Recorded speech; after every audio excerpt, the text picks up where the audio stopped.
Greetings, everybody. This is Serpentine451, and welcome to another episode of Weeb Warriors. And we're going to be missing Jordan this week in particular. So, without further ado, this was supposed to be the review for the shows that we're continuing to review. As of right now, I'm not going to continue the reviews for Bongo Stray Dogs Season 3. I feel more inclined to actually just watch that and make a full review on my own. Personally, I think that would be a better situation, all things considered. Next, let's talk about the shows that we didn't talk about for the past couple of weeks until that point. Starting with Weisman's Grandchild. Now, from memory, these episodes focus on the crew working on training how to wield magic like Shin can. Of course, obligatory hot spring scene and whatnot. And we got the continued relationship between Shin and Sicilian actually becoming an item now. And much to everyone really pushing for them, and they actually got their wish. And that's essentially what happened with that show. Both episodes were really good, really enjoyable, really funny, like always, and that's pretty much it. Next up is Fairy Gone. We basically follow down the same path to explore to finding the page to the Black Fairy Tome, and then we solve the mystery behind the malfunctioning artificial fairies, which was an individual that was related to the maker of these things, which ended up being his son. Both episodes were very interesting and very enjoyable in their own way. The excellent world building is always excellent. The Prime Minister, as employed by the son and second right-hand man of the builder, of the mechanic that was introduced a few episodes ago, tried to attempt to kill the Prime Minister, but he stopped it. Well, our crew from Dorothea actually stopped it, and he was saved. Hooray.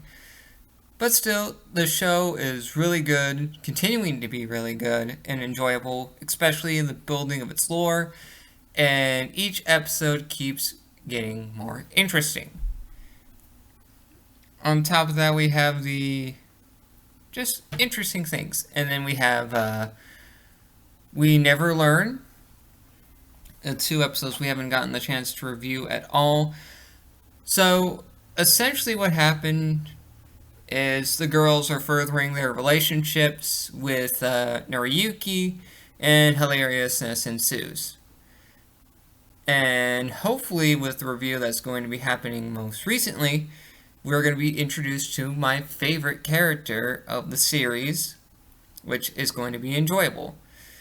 But with that being said, it's still a good show overall, and I know I'm breezing through these things rather quickly, but short, snappy reviews are kind of in nowadays. Next up, we have One Punch Man, Season 2. These episodes have been amazing. It ends the tournament arc with Suryu just not happy with his win, and a couple of the fighters actually become monsters, and Suryu does his best to fight them off with other individuals that fought in the tournament, like Snuck and Lightning Max, but they get owned by a former competitor that becomes a monster. And Suryu does his best to fight against the newly changed monsters. But when Saitama comes into play, oh boy, everything just looks awesome. So that ends One Punch Man. Still good, still going strong, nothing but the greatest. Then we have Why the Hell Are You Here, Teacher? Still lewd, still funny, all good, all day.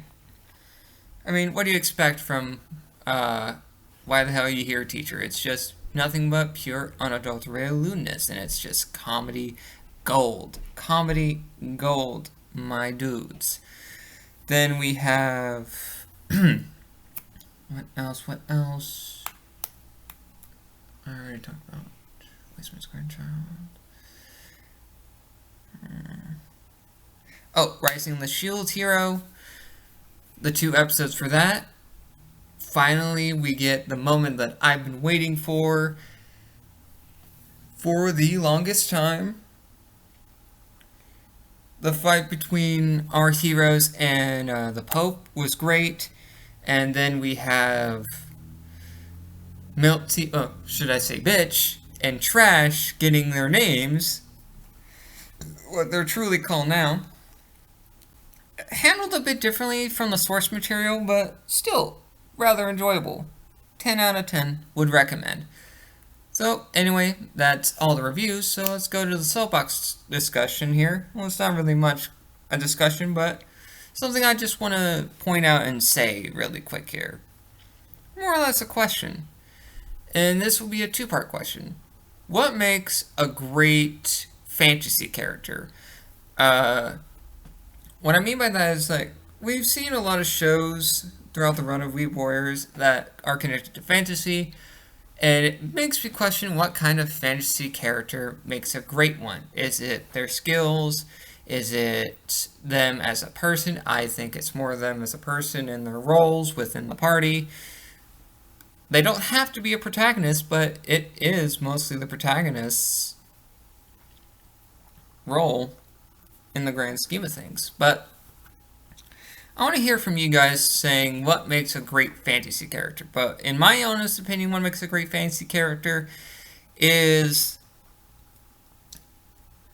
how well they use their capabilities at their disposal and how important they are relative to the story and the world as a whole. Like, one of my favorite characters from any fantasy series, well, so far, is actually Diablo from How Not to Summon a Demon Lord. He's funny, he has this great dichotomy, and his powers are actually very awesome. And his personality is the one thing that really sells me as a character. And with him being a powerful Demon Lord character, it just makes him more interesting in one sense, but also very relatable in another sense due to his more otaku nature, which is very great. Very pitch perfect, I have to say. So join us next time when hopefully Jordan and I will be talking about the shows that we will always review. On top of that, we will have the topic of what makes a great fantasy world. So join us then, guys. Catch you then.